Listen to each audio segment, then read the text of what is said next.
Well, thank you for joining us. My name is Bill Gillespie. I'm a board member for Old Pueblo Archaeology Center, the Tucson, Arizona nonprofit organizations that's bringing you tonight's third Thursday Food for Thought presentation. And for tonight's program, Old Pueblo is delighted to introduce our two guest presenters, archaeologist Dr. Christopher Schwartz and Dr. Ben Nelson. Christopher Schwartz is a City of Phoenix archaeologist working from his office at Phoenix Chuebaque Museum, formerly known as Pueblo Grande. And he's also visiting faculty at Arizona State University. Since 2013, Dr. Schwartz has worked with the Connections and Impacts of North and West Mexican Cultures Project, which with his colleague Ben Nelson, who established it some time ago to document instances of non-local objects and materials in the U.S. Southwest and the Mexican Northwest, and explore their local significance and social impacts. In his 2020 doctoral dissertation at ASU, Dr. Schwartz examined how past people living in the U.S. Southwest, Mexican Northwest, acquired scarlet macaws, which are only found naturally in the tropical habitats of southern Mexico and beyond, and the continued significance of these birds to contemporary Native American communities. He's the lead editor of the book Birds of the Sun, Macaws of People of the U.S. Southwest, Mexican Northwest. Okay, Southwest and Northwest, we'll do over that. Highly recommended, published by the University of Arizona Press in 2022. And Ben Nelson is professor emeritus at ASU in the School of Human Evolution and Social Change. He's worked in the U.S. Southwest, particularly in the Mimbres area, and in Western Mexico with the La Quemada Malpaso Valley Archaeological Project in Zacatecas. So Professor Nelson's research examines the conditions that fostered local social complexity and distant connectivity during the expansion of the northwestern Mesoamerican frontier from 600 to 1300 CE. In their presentation this evening, guests will discuss the challenges associated with long-distance exchange of goods and information over great distances in the past and how such exchange likely occurred. So, Dr. Schwartz, Dr. Nelson, welcome to Old Pueblo's Third Thursday Food for Thought. Take it away. All right. Everyone should be able to see the presentation at this point. Is that true? Yes. Wonderful. All right. Well, thank you so much, Bill and Al, for that wonderful introduction. I have a couple of notes that I'd like to share just before we get going. And the first is that this presentation is a version of a presentation that I presented for the Chicago Archaeological Society some years ago. And Al later followed up with me to ask me to present. And one of the things that I wanted to do is not present, I think, the same thing, over and over and over again, but work to refine it a little bit. I had some updates and changes that I wanted to make, and a huge component of that was inviting Dr. Ben Nelson to join me, who's someone that I've worked really closely with for years now on some of these topics. So we're hopefully going to share a little bit more about that I'll get into in just a sec. I'm going to use the terms Southwest Northwest as shorthand for U.S. Southwest and Mexican Northwest because it's kind of a mouthful.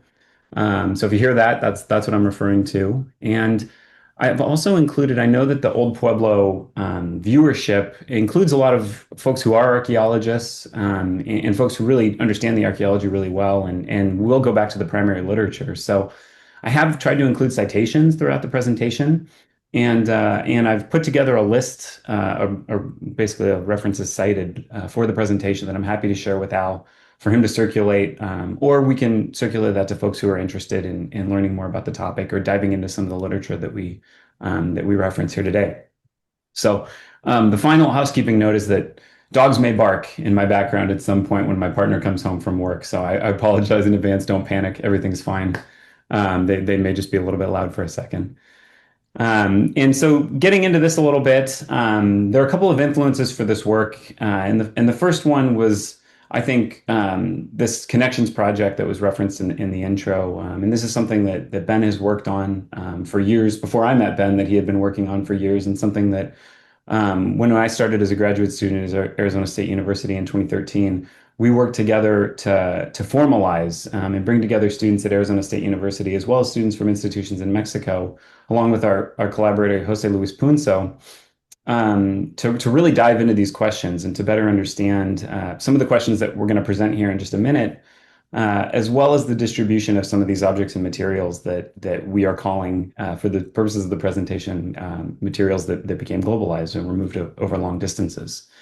And this work developed into my own dissertation work on scarlet macaws and later book project that had been referenced to. And so we're going to use those as some of the topics that we're going to talk about a little bit more specifically. They're topics that we're really interested in, and obviously stuff that's really near and dear to my heart that I don't get to talk about every day as the City of Phoenix archaeologist. So I'm excited to be here with you guys tonight. And without any further ado, we'll get going. So exchange is really a fundamental human behavior. People have always exchanged ideas and material objects. And these objects that we perceive and see in the archaeological record that were exchanged over long distances, we know were particularly important given how much investment people would have made in the creation of networks that would have moved and provided actors and agents for moving these objects across these landscapes, obviously in times when it wouldn't have been so easy as putting something on a boat and sending it across the sea, or having it delivered by drone. My goodness. So I'm going to start by talking a little bit about the theory behind some of this long distance exchange in the past. And thinking about exchange is really inherently influenced by archaeological paradigms. How we think about archaeology and how we theorize archaeology more broadly has a really big impact on how we think about exchange and the practices and behaviors of people that we're trying to better understand in some of these contexts. So as archaeological thinking about the past changes, these different means of looking at exchange and understanding exchange will also change, right? And here's some examples of diffusion and migration, terms that were very popular maybe earlier on in archaeological thinking, and gifting and tribute, and developed over time in interaction spheres and world systems, and even more post-processualist and kinds of ways of thinking. And what we find in looking at long distance exchange is that archaeologists are often influenced by Western and economic perspectives. And it's easy to be, right? This is what we see when we go out in the world. This is what we're kind of bombarded with every single day.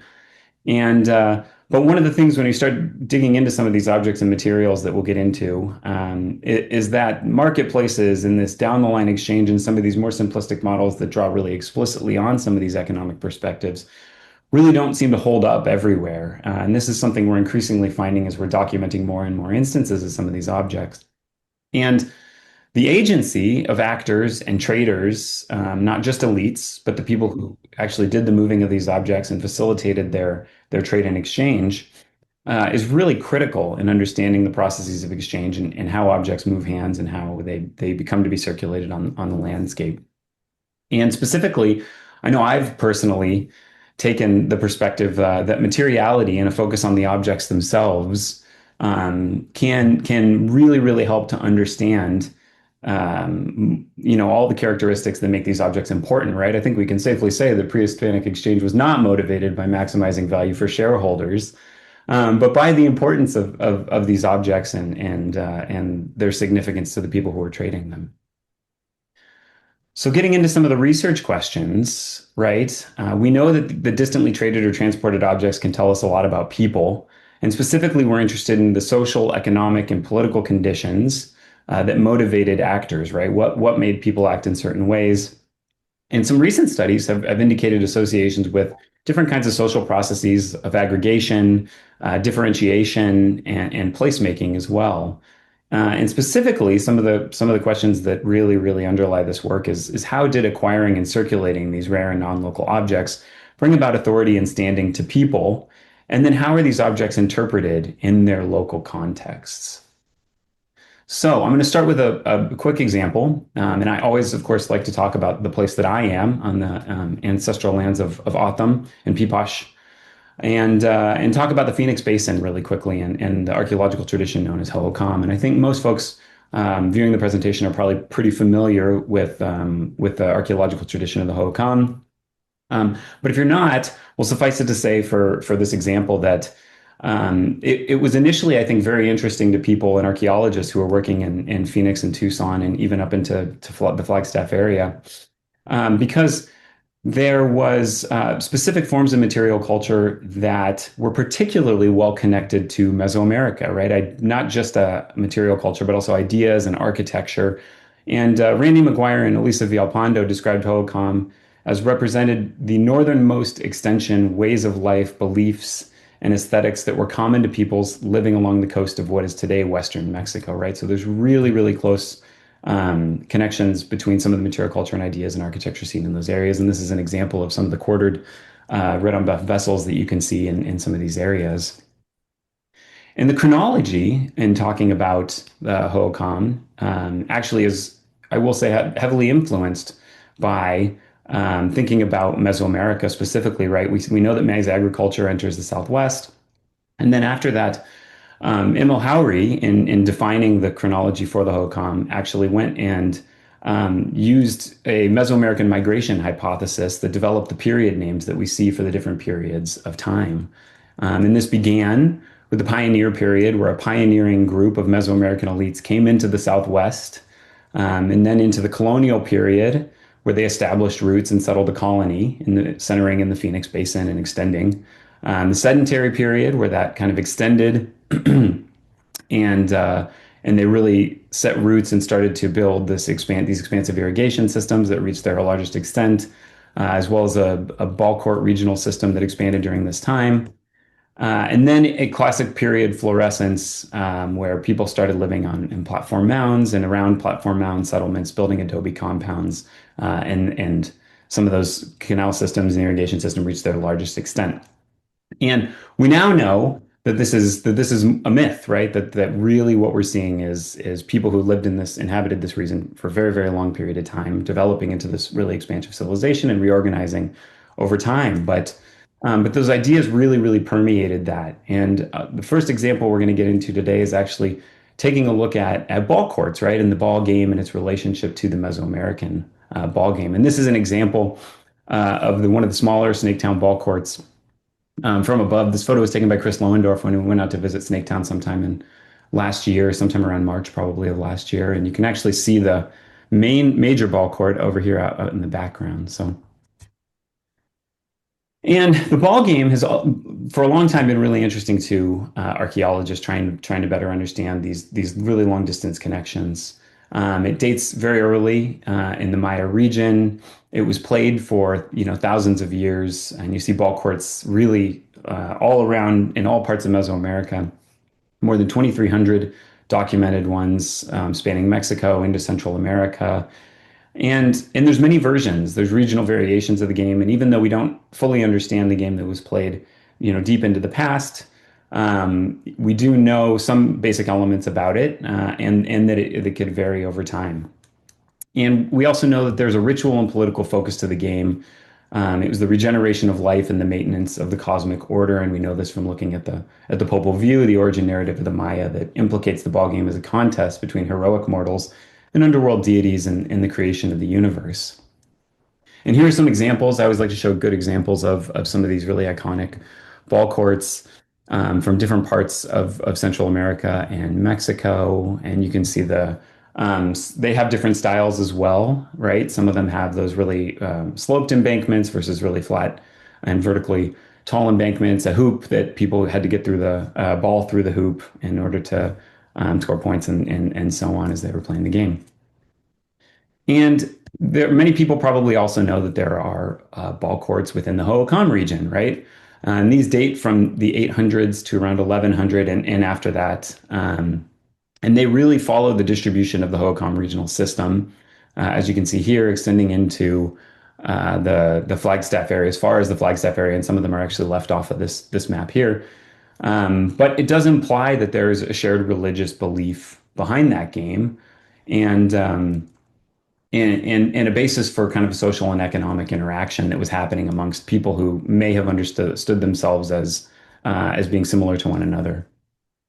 And While the specific activities or events may be unknown or kind of still up for debate of what was happening at Hohokam ball courts, we do have some understanding that the ball game was influenced by Mesoamericans, but developed into its own version and locally interpreted, probably here in the Phoenix Basin, and as well as the other areas that we define as Hohokam.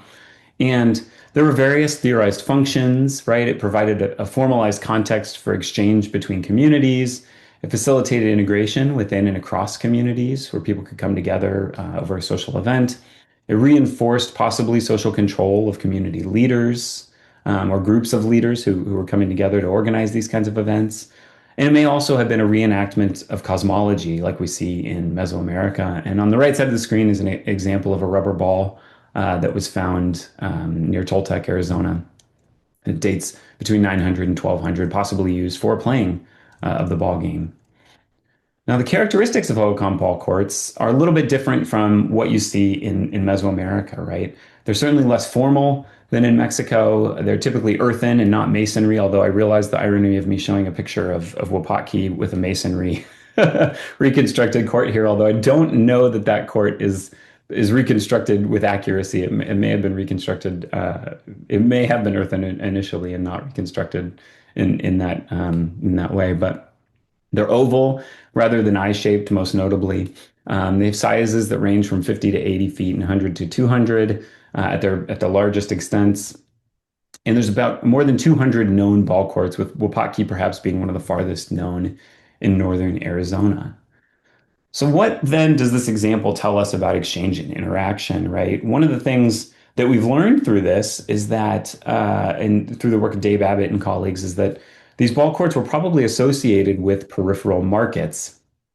And they stated that ball court ceremonialism and associated exchanges were embedded in social arrangements and ritual obligations. And this is quoting Dave Wilcox's model for ball courts, but they provided a mechanism for not just for people coming together and in a social context, as well as perhaps in what we today would call an economic context for trade and exchange, but also a mechanism for moving red on buff pots from the Gila River, producers in the Gila River to Salt River settlements that we know deteriorated around the time that the ball court system also deteriorated.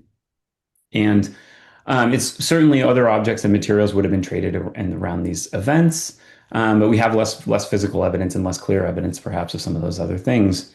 There's an ongoing debate about the function, but it seems clear that they probably served various purposes. Some of which could have been dance courts, which is one interpretation that's been made. Others were probably a form of the ball game, right? It's likely that a form of the ball game may have been played there as well, that harkened back to or drew on or was inspired in some way, maybe by people who played the similar game in Mesoamerica. But they really are a good example of demonstrating an interconnectedness of social and ceremonial life, along with the processes of exchange that we're going to see, I think, over and over again as we start talking about some of these different places and the objects and materials that were being exchanged over these landscapes. And in the backdrop of that previous slide actually was an image of an overhead image of the ball court from Paquimé in northwestern Chihuahua. I think most people are probably familiar with Paquimé, but I'm going to give it a little bit of an introduction anyway, because there's no presentation about long distance exchange and interaction would be adequate without a full discussion of Paquimé and a consideration of what was happening there as well.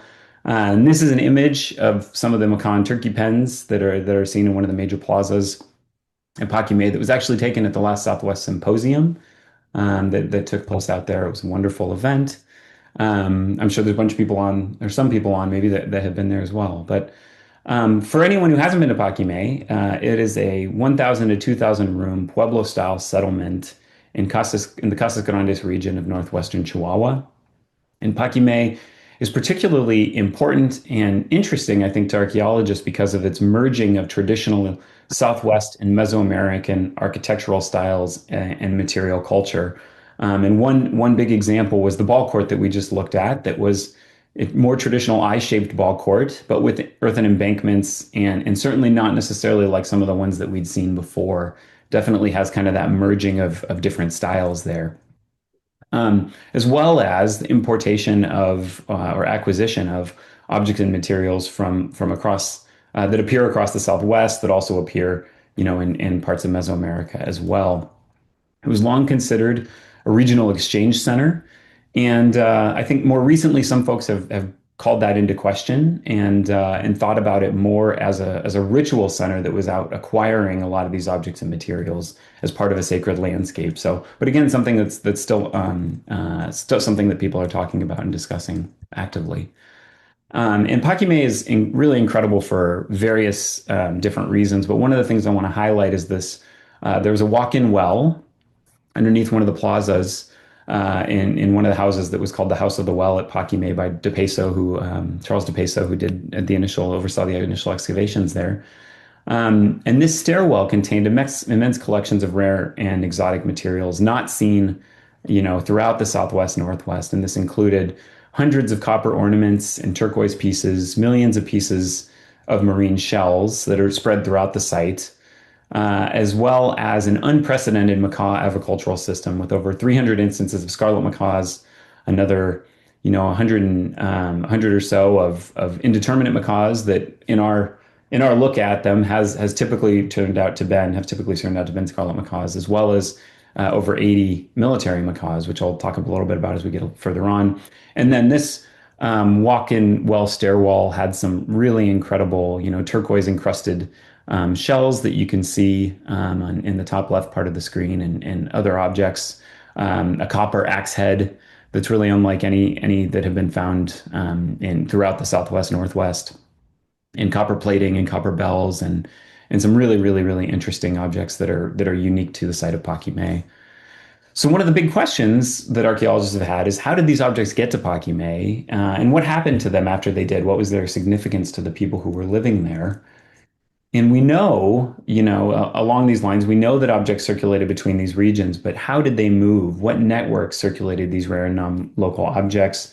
And what motivated their circulation? And this is something Ben, I think, has talked about in previous presentations, but this was previously thought to be North Mexican centers of exchange. And Pakime was one example. La Quemada was initially thought to be another example of a place where turquoise was perhaps being traded from the north to the south, as is demonstrated in this map by Harbottle and Wagen in a 1992 publication.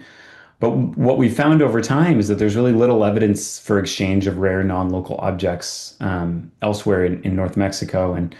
And it seems more like these objects are being acquired, or there may be some other model might be operating than these centers as intermediaries. And some of this is, I think, come out maybe a tendency to treat distantly circulated objects as commodities, and not apply different kinds of models that maybe don't have that at the forefront. And so, what different kinds of models exist for understanding this long distance exchange? Well, one example is the Mesoamerican Pochteca merchant travelers, and this is one that has been discussed by various different people. Initially, there were outposts, right? De Peso saw Pakime as being an outpost of Mesoamerican elites, same as Imohauri, seeing kind of the Phoenix area, as well as the traveling traders. And the Pochteca class is a class of merchants taken from Aztec times, much later post-classic times in Mesoamerica. And these folks not just oversaw markets, but also traveled out on the landscape and enjoyed a kind of a protected class where they were able to travel to different places and exchange objects and materials over really long distances. And they managed Mesoamerican marketplaces, and of course traveled to much further places as well, and would trade with local people and bring back objects and materials in those different areas. Another model that's been posited for understanding these different forms of exchange has been one of long distance acquisition of ritually powerful objects and materials. And notably, Pat Gilman and colleagues have applied this model specifically to scarlet macaws that she argues were acquired by people living in the Mimbres region of southwestern New Mexico, from much further south. And she draws on the work of Mary Helms, and theoretical perspectives from Mary Helms indicating that travel to these really distant places could be very dangerous and considered very powerful as well. You're traveling to distant unknown realms that are cosmologically different from the places that you're in, and you come back with knowledge and objects that are not available to you locally, that would then give you power and authority in different kinds of ways from your peers. Some other models that have been posited too are the creation and maintenance of sacred landscapes through the acquisition of objects in really large quantities and specific types of objects. And this is a model that Mike Whalen has applied to Pakime, specifically looking at marine shell and scarlet macaws, and the fact that a lot of these objects were brought to Pakime, but not traded outward from Pakime. They weren't moved outward. They were kept there and kind of hoarded at the site, and would have had an important significance with making Pakime a very different kind of place and a very special kind of place that had these powerful objects in these large quantities. Um, and another important one, right, is the spread of different social and religious complexes. And Dr. Mike Mathiowicz has done a ton of really great work on exploring flower world and some of the other objects that we're going to be talking about in this presentation, and their spread from parts of Mesoamerica into, or from West Mexico into the Southwest and Northwest, and really exploring their significance in the iconography and as well as the material characteristics of those objects themselves. And I'm conflating some ideas here too, right? There are certainly more. There are different kinds of models for understanding this long distance exchange that can be used overlapping, and we'll get into that in a little bit. Now, researchers have really started addressing these questions very broadly in the Southwest, Northwest, and using some of these different kinds of approaches. And I'll reference specifically the work of Vokes and Gregory, who produced this map on the left side of the screen that I'm going to draw on in just a little bit here, but really looking at some of these different exchange networks and what these routes might have looked like for people. And they were interested in some really specific objects, scarlet macaws and copper bells being among them. And shell trumpets as well, right? And they were looking at, what are the characteristics of these objects? Why were they important to people? And what were the networks through which they could have been transported and traded?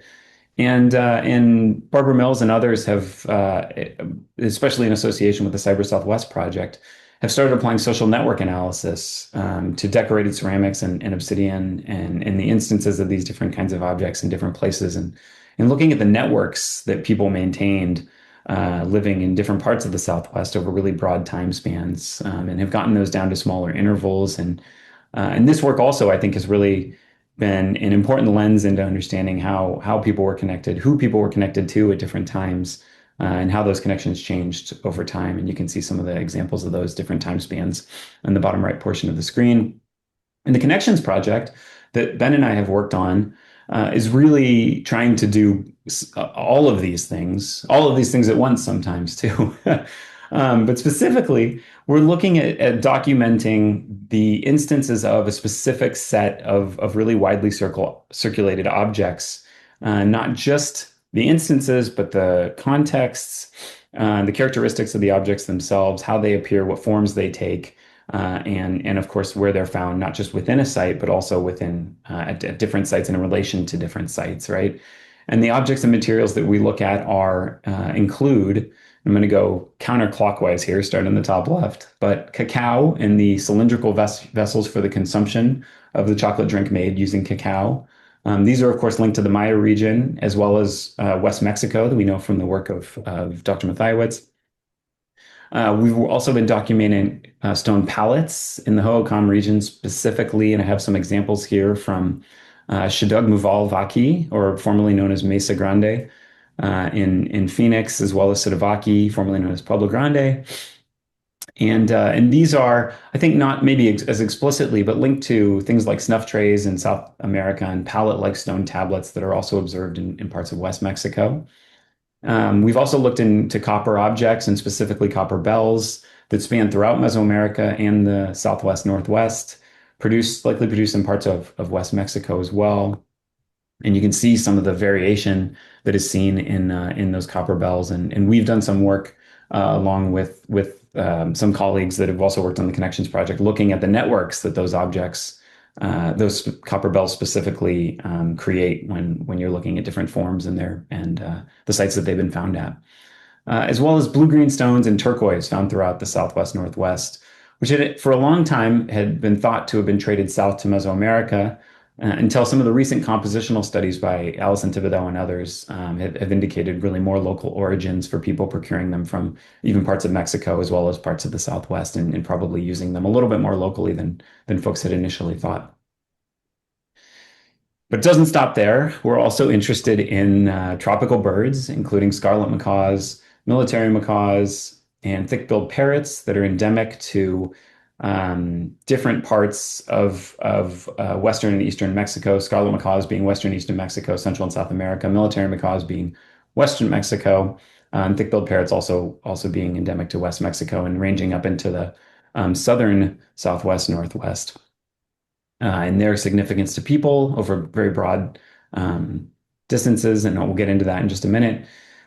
Shell bracelets and trumpets, which come from the Gulf of California for the former and coastal West Mexico for the latter, and are procured and carried over long distances. And shell bracelets are an interesting case, right? Because we really understand them to be really a core component of Hohokam people and something that people would have been wearing really in the Phoenix and Tucson areas on a really daily basis. And their procurement from the Gulf of California operates kind of on its totally on its own, and should not necessarily be lumped in with shell trumpets, which are much rarer at sites throughout the Southwest, especially here in the Phoenix area.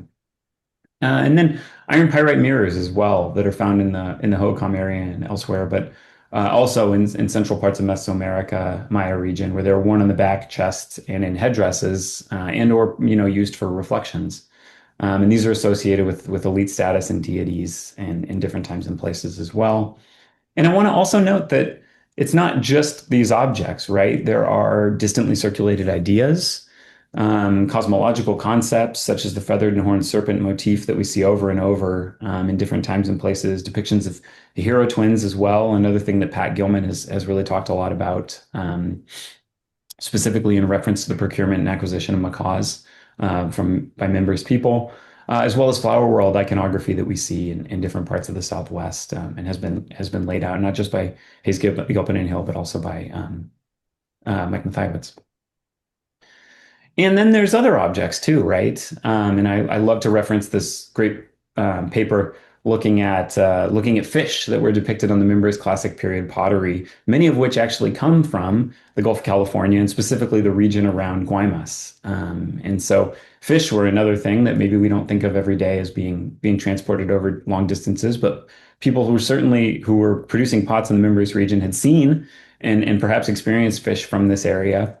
And then a whole suite of other objects that were traded between all throughout West Mexico, right? Things like cotton textiles, desert fibers, tobacco, tropical fruits and vegetables, dried fish and shrimp, honey and beeswax, as well as hides. So there were a lot of objects moving around and kind of following different networks of interaction and exchange. And I think it's important to draw a distinction between objects and materials that would have required direct transport from Mesoamerica and West Mexico, something that Ben has called interaction markers, in reference to things like cacao and scarlet macaws and shell trumpets that would have needed to be procured from parts of Mesoamerica or West Mexico, although with scarlet macaws, there's certainly more to the story than that, and we'll get into that. Versus things that have been reinterpreted and recontextualized locally. Things like maybe ball quartz, feathered serpent in different times and places, or maybe even stone pallets, right, that have an antecedent in a different part in West Mexico, but perhaps they're really their own local interpretations of this kind of object type. And I think it gets even more complex than this, right? Then there are, even within some of these interaction markers, there are really important distinctions that you can draw that can really tell you about the interrelatedness of these different objects and how they would have been used and contextualized in different places. And a good example of this, I think, is drawing a comparison between cacao, the chocolate drink, and scarlet macaws, right? And so we know from the work that Patty Crown has done and David Hurst have done at Pueblo Bonito that we have the importation of Theobroma cacao from southeastern Mexico or southwestern Mexico, Western Mexico, I should say, or Central America. And by importing this drink and producing these vessels that were used specifically to prepare this drink and consume it, what we see coming with it are this reinforced status and authority of elite individuals through the association with the psychoactive properties of cacao, as well as this distance of acquisition and the very closed context in which we see these vessels being used. And an example of this is the ritual termination of many, many cacao vessels in room 28 of Pueblo Bonito, and Patty Crown and others have gone to write a great volume on these on this specific context. But these vessels are ritually terminated, destroyed, and sealed off in a single room where they are left and not disturbed for many, many years until archaeologists come along and disturb them. And it seems very clear that they were used for a very specific amount of time by a very specific amount of people, and then closed off in a very specific way.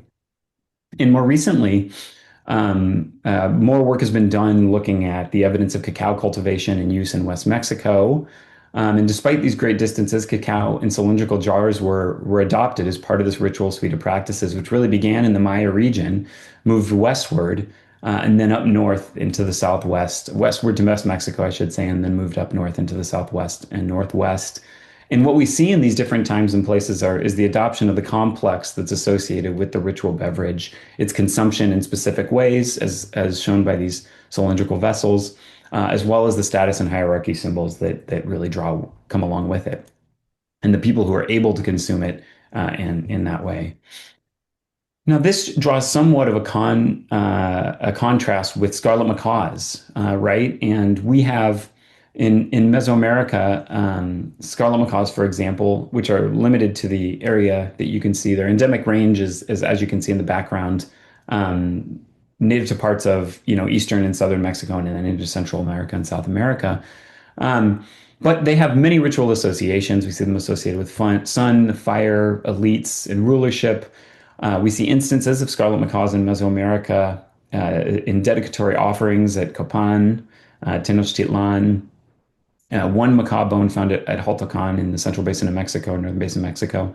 Another at Vista Hermosa, another couple at Vista Hermosa, which are kind of in the northeasternmost portion of their range, in Tamaulipas on the eastern coast of Mexico. And then military macaws as well at Tierras Largas in Oaxaca, in Cueva de Avendaños in northern Mexico, in Chihuahua in the southwest northwest.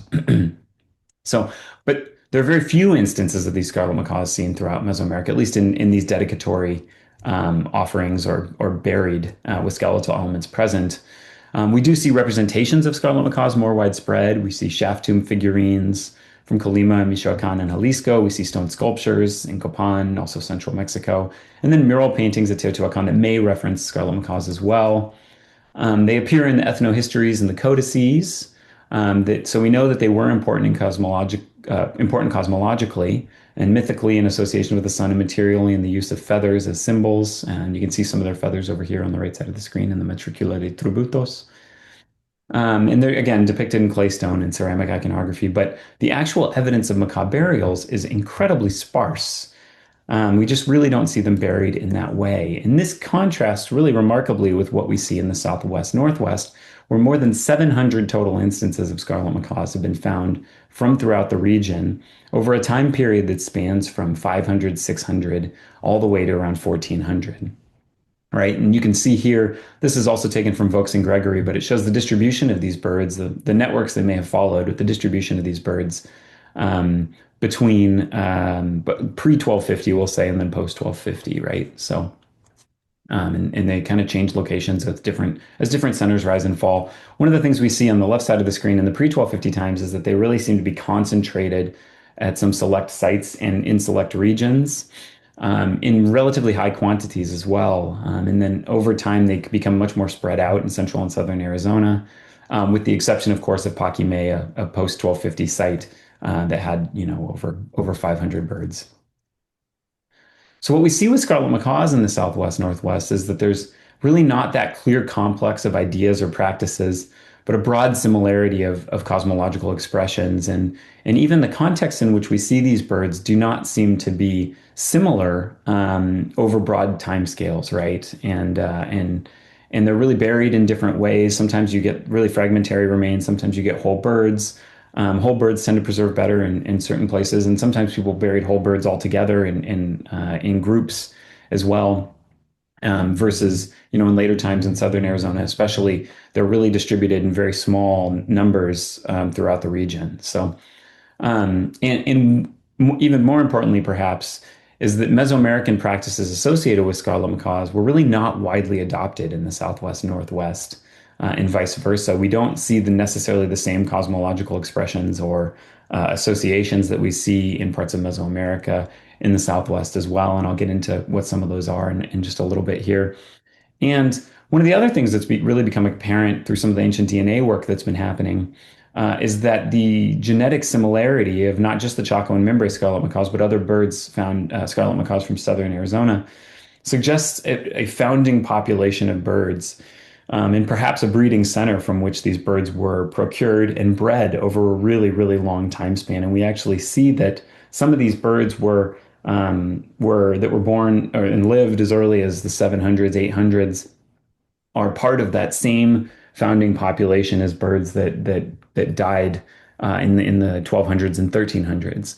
So there really seems to be this continuity of birds being procured from a very specific locale, and in a really, really genetically distinct haplogroup that does not suggest that these birds were wild or procured from the wild, but rather that they were being bred somewhere maybe close to the Southwest, Northwest. And so this familiarity with scarlet macaws may actually have been removed from parts of Mesoamerica, even though it was probably felt very significantly by people who were living in the Southwest and Northwest area. And this actually is in agreement with the findings from other forms of isotope analysis that I've done in my own research, which demonstrates that scarlet macaws from various sites in the Southwest, some of the regional centers, were all primarily locally raised. And this is actually part of a much broader trend.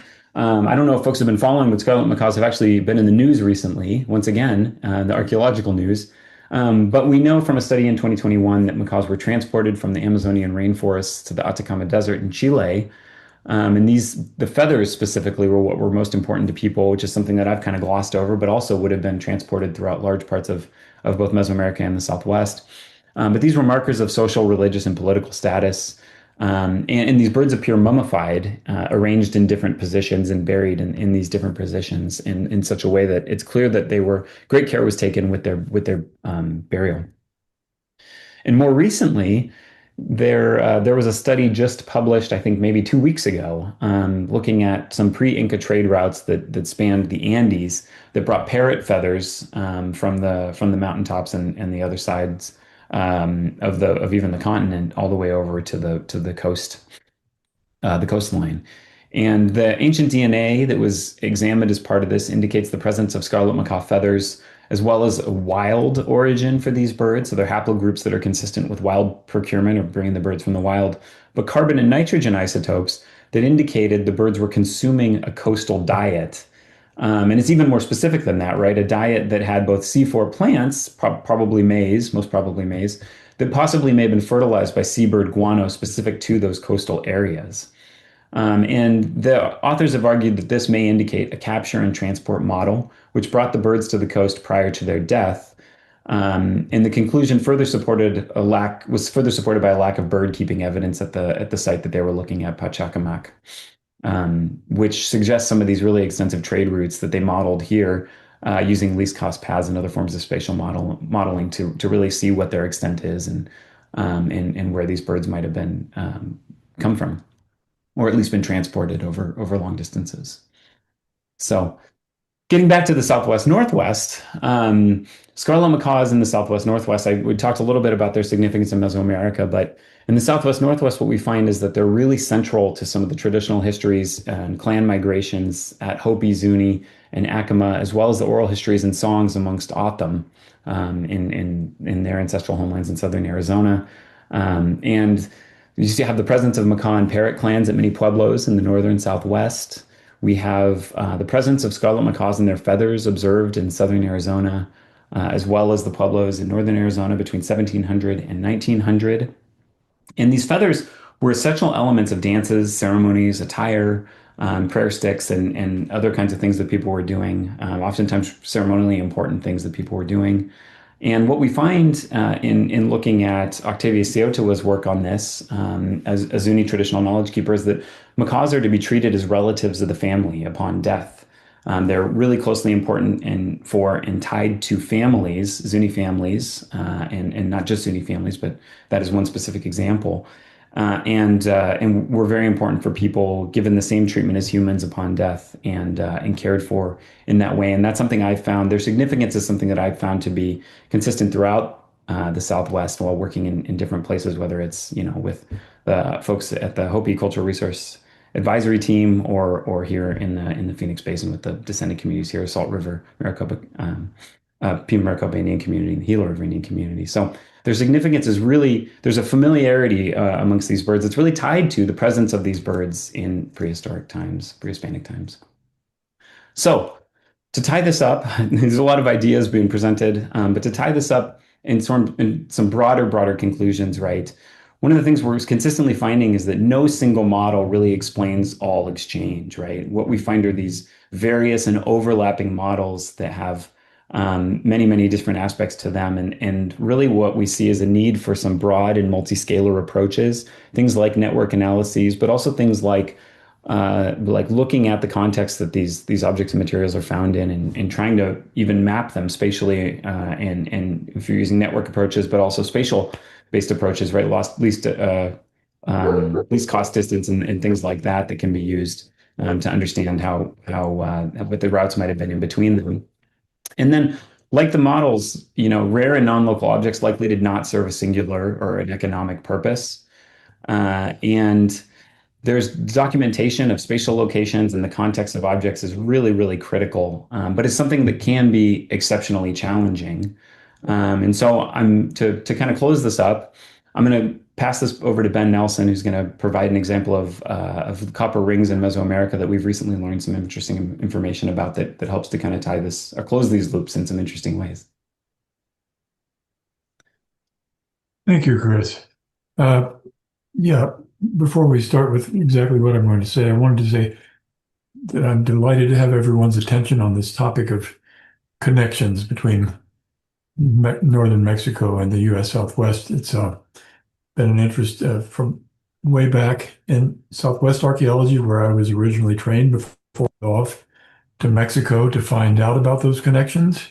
And I was stimulated to do that in part by my contact with J. Charles Kelly, who was one of my professors, and also Cal Riley at SIU in Carbondale. I also wanted to mention that this project called the Connections Project that Chris has mentioned several times is in fact a collaboration with a number of colleagues. He mentioned Jose Luis Punzo Diaz, and that's one of the main actors there, but also Cynthia Vidal Aldana and Manuel Gomez Ambris are official members of this project. And when I say official members, I mean that they are recognized, and we are all recognized as conducting this work by the National Institute of Anthropology and History of Mexico, better known as INAH. We have a permit from INAH. There are intellectual property issues about the Mexican objects, just as there are with the indigenous folks in the U.S. Southwest. And so it's very important to us to have these collaborations. And so anyway, what I wanted to talk about, Chris, if I could have that next slide, is some research that comes out of West Mexico primarily, and has only so far been published in very brief form by Laura Solar and Ken Hirth in the Arqueología Mexicana, the journal, kind of a popular journal, which I highly recommend if you're interested in Mexican archaeology. Readable and has a lot of good photographs like these. But Solar and Hirth have introduced the fact to us that there are these copper finger rings and that are found over a wide span of Mexico. They were recognized early on in the Maya region, and Warwick Bray did a lot of work on this and suggested that those rings might be indicative of a kind of an identity of a professional trader, Trader, not Traitor. But anyway, this seems to work out very well when you look at an even wider span of evidence. And Solar and Hearth have brought up these examples, which range all the way from down outside of Mesoamerica in El Salvador up to Sinaloa, which some people also consider to be outside of Mesoamerica, being too far north. But anyhow, these are the rings, and they bring in all of these qualities that Chris mentioned early on of kind of agency and actors and objects and their materiality, that is, their significance, how they were made and why they were made the way they were and what they meant in a social milieu, which turns out to be a very wide social milieu. They show up in major sites, as I've already said, from quite a wide area. Next slide, please, Chris. This is a closer view, and you can see these are all frontal views of the rings. You don't get to see the actual ring part, but they are indeed rings. And they all have these characteristics of the eyes, nose, mouth, the large headdress swept back the way this one is. And that when you consider that they're occurring over a very wide area, it begins to tell us something about who is moving these objects, something we have not known, even though we've seen objects. Archaeologists have been perceiving the movement of objects for a very long time, but have not been able to pinpoint the actors involved. And what we're seeing now, thank you, Chris, is that we can start talking about who was moving the rings. Pardon me, moving the objects, because these rings show up in the same places where other objects of long distance trade, such as cacao and shell and turquoise and so on, show up within Mexico. And Solar and Hearth argue, and I think very convincingly, that these rings demonstrate a kind of identity that's recognized across Mesoamerica, way up into the north, into Sinaloa. And it would not be at all surprising to see eventually some evidence of their occurrence in the U.S. Southwest. But they show, and Warwick Bray had shown in the Maya area, this is part of a formal set of attire. And it's very important that it's copper, because copper says to people in the Mexican context, this person has long distance connections. Copper does not occur everywhere in Mesoamerica. It's very much restricted. The ore and the metallurgy, the technology of converting copper ore into fine, is all a West Mexican kind of operation. At least that's where it originates. It spreads into central Mexico a little bit, but it's not in the Maya area. So when you see someone showing up with a copper ring like that, it says this person has long distance connections, and that also, but in the regularity of the design of the ring, you see that this class of people is associated with a deity. We see associations with social classes or social identities and particular deities in other contexts in Mesoamerica, with warriors, for example, with politicians. They have their own special deities. So we're talking about that's rather important here. Next slide, please. Again, the rings are found from the Maya region across to West Mexico. West Mexico is the source of the copper and of the metallurgy, the technology that makes these rings. And we're seeing these rings appear by around 900 CE. Again, as I mentioned, this extends some work that was first done in the Maya area, where these rings show up as foreign objects, and Warwick Bray recognized them there. What this tells us is that there was, as people have suggested for a long time, but nobody's been able to confirm it so well, there was a pre-Hispanic version of the actor called the Aztec Pochteca. The Pochteca were people they had their own guild. They were very well recognized people in Aztec society, starting in 1520 when the Aztecs are first observed. These huge marketplaces, and the Spaniards are marveling at, the quality and quantity of goods that are coming in, flowing into Mexico, what's now Mexico City, and they find that they're being transported by these Pochteca folks they're pictured with backpacks, large, heavy loads, as they move goods across great distances. So what we're seeing with the copper rings is a very important part of the picture of long distance exchange and connection that we have been puzzling over for a long time. And when I say we, I mean back before even my ancient time as an archaeologist. There were people trying to figure this out. And I really have to applaud Laura Solar and Ken Hirth for having dug up all this information and put it in a context that's theoretically interesting and useful. Chris, I think that's all I had. Perfect. Well, and that's all I have left to say is that if you're interested in learning about these things, first go to Arqueología Mexicana, which is where I'm going to be going next. But you can also look at some of these different books that have come out recently, Flower Worlds, and Birds of the Sun.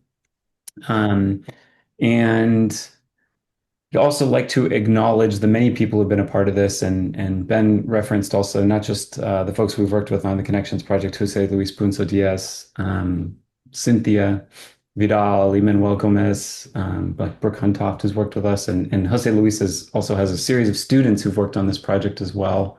Folks at ASU, some of whom are no longer at ASU, but were once at ASU and worked with me and Ben and other folks on this stuff. People at the Museum of Northern Arizona, National Park Service. I'm thankful to the time I've spent with the Hopi Cultural Resource Advisory Team and Stewart up there. Discussions I've had with Octavius Seotua and others, and his contributions to the Birds of the Sun. Many of the information about scarlet macaws came out of an Amarin seminar that had various participants, Pat Gilman, Steve Plog, Kate Bishop, and many, many more who contributed incredible chapters to Birds of the Sun, as well as various collaborators who've been incredible to work with, like Kelly Taylor, Michelle Hegman, Andrew Somerville, and others who have provided foundations for a lot of the work that we've presented here today, which was sometimes ours, but not most of the time not ours, and work that we're drawing on. So thanks to all of those folks who've been involved, and many more that I'm sure I've forgotten. And I think we would be happy to answer questions if there were questions from folks. Gonna have to hold off on the questions a bit. First, Oh. thanks, guys. That was really great. I really enjoyed that. And before we get to the questions, though, Al's going to give a little information about what's going on at Old Pueblo. But that'll give people an opportunity to add some questions here. We've only got a few so far. So in the time Al's given a presentation, submit those questions, please.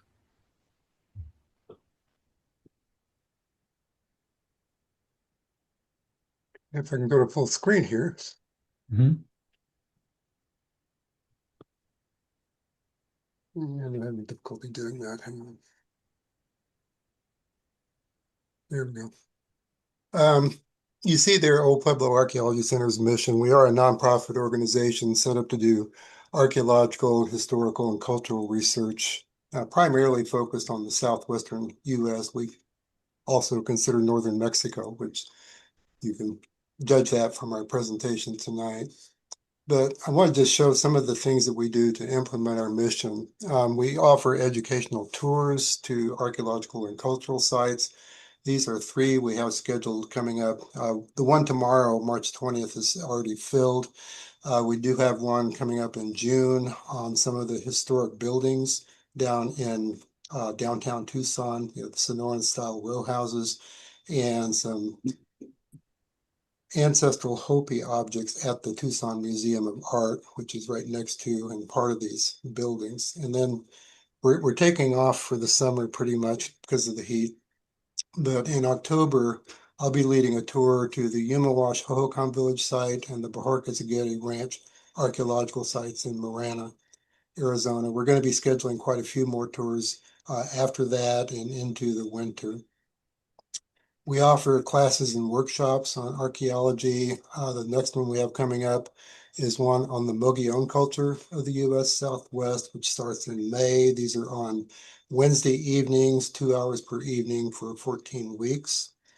A briefer one, a 5-session class, which is an overview of Hohokam pottery wares and types, coming up in June and early July. And a class on the Hohokam culture starting in September. Again, this will be on Wednesday evenings from 6:30 to 8:30 Arizona time. Occasionally, we offer craft workshops, arrowhead making and flint knapping, for example, with our flint knapper here, Sam Greenleaf. We'll probably be scheduling our next one in October. We do have quite an online presence now. We produce a quarterly newsletter called Old Pueblo Archaeology, and the one on the right here is our most recent issue that just came out. And we do this totally online. We also have a service where if you are on our emailing list, we send out twice a month listings of archaeology and history and culture related activities throughout the Southwest by many different organizations, not just Old Pueblo Archaeology Center. So if you're not already on that list, you can go to our website, which is actually oldpueblo.org, not info@oldpueblo.org. And just scroll down on that homepage. You can enter your name and email address to get onto our email subscription list. Some of the presentations, our third Thursday Food for Thought series, Chris and Ben's presentation tonight, which was excellent, by the way. Thank you very much. The next couple we have coming up, the next one is on April 16th on the topic of ghost canals of the Phoenix area. These are about historic canals in the Phoenix area by archaeologist Dan Garcia.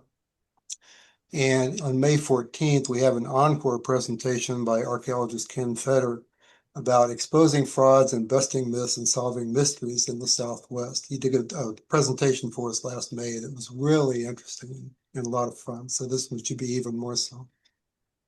We have a lot of videos now posted on our YouTube channel. These are the most recent ones showing here. And our presenters tonight have agreed to let us record their presentation and post that on YouTube as well. So that will be the next one coming up. I hope to have that posted by the end of the weekend. And what we really spend most of our efforts and money on, the revenues that we receive, is on our children's education programs. We have a simulated archaeological dig site set up at our facility in Tucson, where we bring whole classes of kids, from pretty much all through southern Arizona on field trips to do a simulated archaeological excavation so they can learn not only archaeological techniques, but also about the scientific method and about the ancient cultures of Arizona. So most of our resources go to this program. So we're always seeking donations and memberships to support our programs, but particularly this one. So tonight, as usual, on our third Thursday programs, we're passing the hat virtually here, requesting donations, asking people to become members of Old Pueblo Archaeology Center if you're not members already. And I will put some information in the chat about some various links you can look at, listed here to do various research on our programs here. So with that, I'd like to go on to the Q&A. And thank you very much. All righty, thanks, Al. Don't have a lot of questions. A couple of them pertain to rings.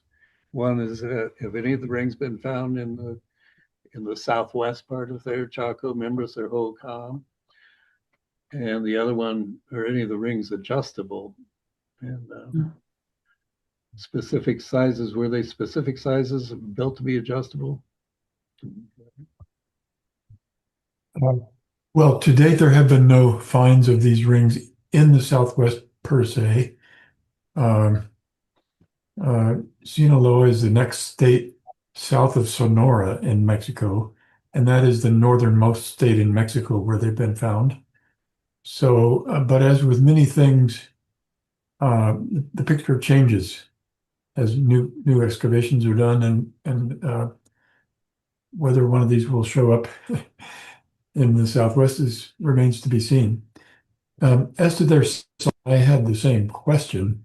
The images that are in Arqueología Mexicana don't have a scale, and as is the case with a lot of the images we saw tonight, because when people are trying to get a lot of different kinds of objects on a single page, they often lose the scale.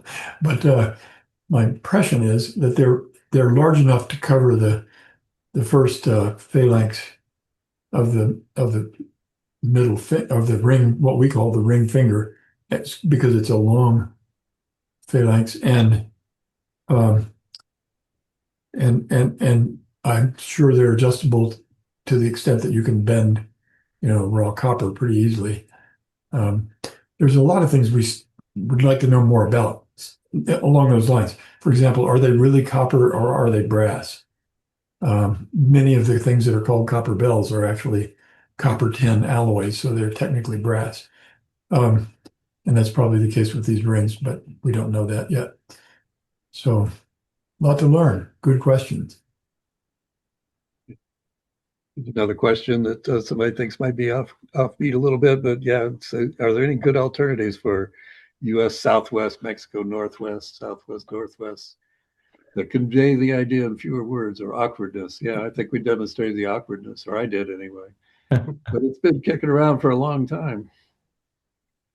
It has, and what I would say is that I think it's really critical that we include Northwest Mexico in our discussions of the U.S. Southwest because it really is, I mean, I think a central component of these larger discussions. The border occupies a very real break in not just, our thinking, but also in the literature and language and these other kinds of things. But in the past, these areas would have been I think much better connected. And so I do think it's really critical that we continue to do that. I know Randy McGuire has written a lot about the importance of not just borderlands archaeology, but of conceptualizing of them as one region.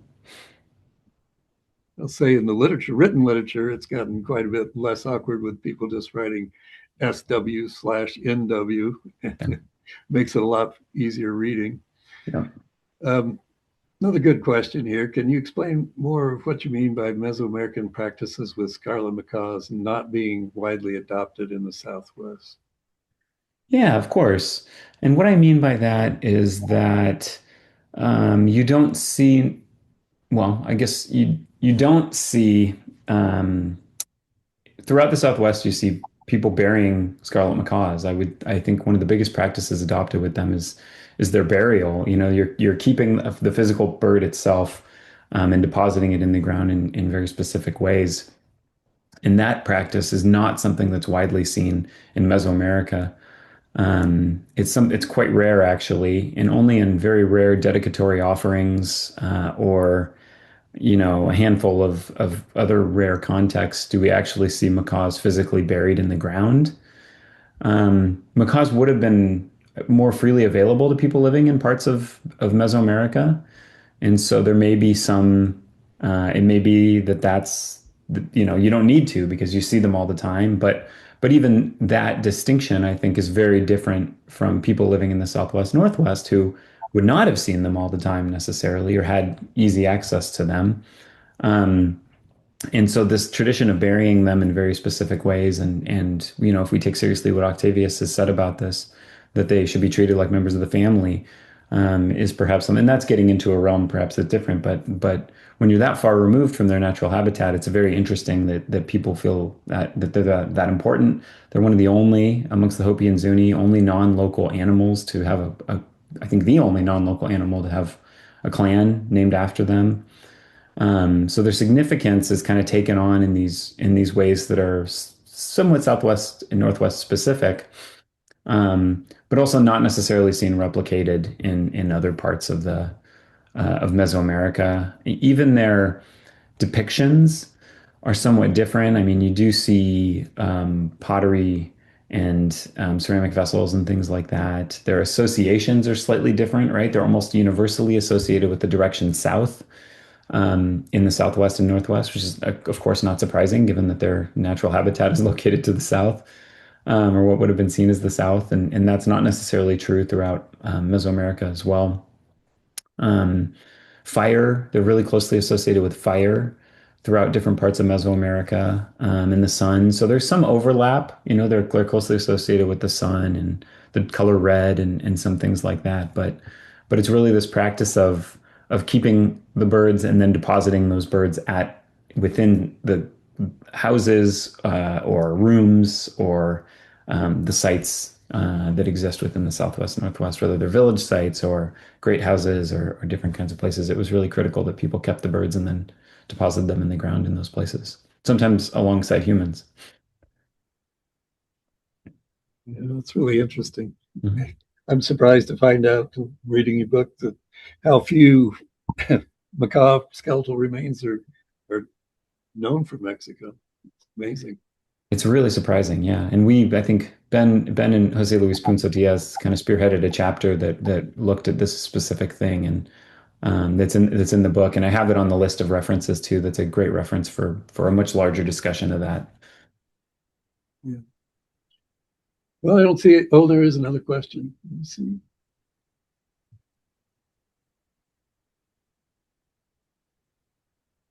Yeah. Okay. So what do you know about the merchants who transported these materials? Ben probably touched on that as much as anybody ever has. Yes, Yeah, do you want to talk about that, Ben? we, of course, when we ask what do we know about them, uh, what we know about them archaeologically is relatively little, Mhm. because what we really see the most about them is the things that they move. We don't see the people. We don't have for example, a good example of a buried trade specialist, um, like we do have for various kinds of politicians and warriors and so on. We don't have much in the way of archaeological evidence beyond the movement of the goods and now these rings. What we do have is a lot of ethno-historical evidence, descriptions by both native peoples in the codices and by Spaniards who were quite fascinated by these long distance traders.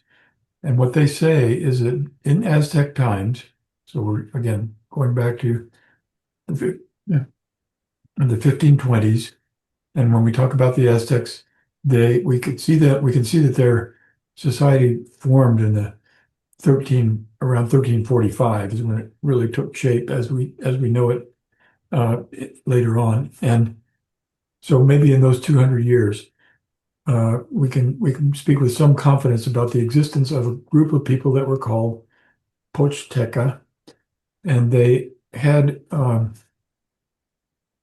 a guild. They were formally recognized as specialists who had certain duties. They tended to be regarded as what you might call minor nobility or even not nobility.